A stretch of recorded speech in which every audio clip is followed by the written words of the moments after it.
Сьогодні беру з собою свою ранкову рутину, вона дещо змінилась. До своєї ранкової рутини я додала Clarity+, це щира рекомендація. Просто ложечка у воду, кілька секунд і напій готовий. Це стало моїм маленьким ритуалом для себе, особливо люблю випити його перед йогою, коли просто хочу відчувати себе спокійним протягом дня.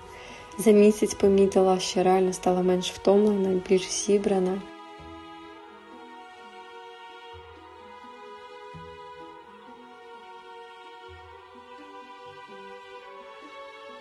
Додає мені неймовірні сили для тренувань, допомагає підтримувати форму.